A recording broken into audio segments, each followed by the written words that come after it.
విశాఖపట్నంలో జరిగిన బోటు ప్రమాదంపై రాష్ట్ర ప్రభుత్వం తీవ్ర దిగ్భ్రాంతి వ్యక్తం చేసింది. ఈ ఘటనలో గాయపడి చికిత్స పొందుతున్న మత్స్యకారుడు చిన్నాను మంత్రి కొల్లు రవీంద్ర పరామర్శించారు. ఆయనతో పాటు నెల్లిమర్ల ఎమ్మెల్యే లోకం నాగమాధవి కూడా ఉన్నారు. బాధిత కుటుంబాలకు అండగా ఉంటామని భరోసా ఇచ్చారు. బోటు ప్రమాద ఘటన వివరాలను మంత్రి కొల్లు రవీంద్ర చిన్నాను అడిగి తెలుసుకున్నారు.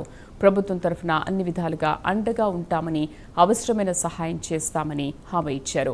నియోజకవర్గంలో త్వరలోనే జెట్టి నిర్మాణం కోసం కృషి చేస్తామని ఆమె తెలిపారు. ఇప్పటికే దీనిపై జనసేన అధినేత ఉప ముఖ్యమంత్రి పవన్ కళ్యాణ్ కు నివేదికను కూడా సమర్పించామన్నారు. కూటమి ప్రభుత్వంపై తమకు పూర్తి నమ్మకం ఉందని, జెట్టీని నిర్మిస్తామని మాధవి స్పష్టం చేశారు.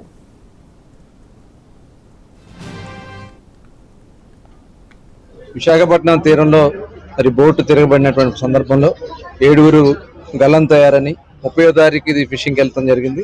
4వ తారీఖు ప్రమాదం జరిగిందని సమాచారం రావడం వెంటనే ప్రభుత్వం కూడా అలర్ట్ అయ్యి అందరిని కూడా అప్రమత్తం చేసి కోస్ట్ గార్డ్ వాళ్ళని, అలాగే మిగతా ఫిషరీస్ డిపార్ట్మెంట్ అంతా కూడా బాధ్యత తీసుకోవడం, జిల్లా కలెక్టర్ గారు కూడా ఇన్వాల్వ్ అవ్వడం, అలాగే మంత్రులు, శాసనసభ్యులు అందరూ కూడా భాగస్వాములు అవడం కలిసి, ఎందుకంటే ఉదయం ఫిషింగ్ హార్బర్కి వెళ్ళి వాళ్ళందరికీ కూడా చెక్కులు ఇచ్చి రావడం జరిగింది.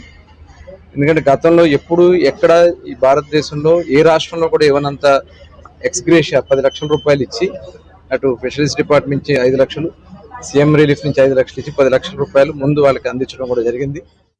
3 రోజుల కిందట చాలా బాధాకరమైన సంఘటన అయింది.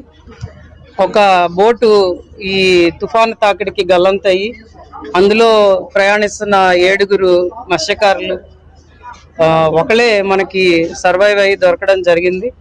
6 గల్లంతయ్యారు. ఇప్పటికి కూడా ఇంకా ఏమీ ఆచూకీ లభించలేదు.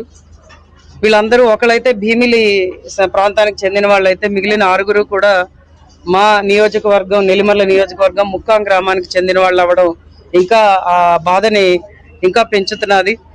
ఖచ్చితంగా ఎన్డీఏ కూటమి ప్రభుత్వం వాళ్ళ ఆచూకీ కోసం ఎంతో గాలింపు చర్యలు చేయడం జరిగింది.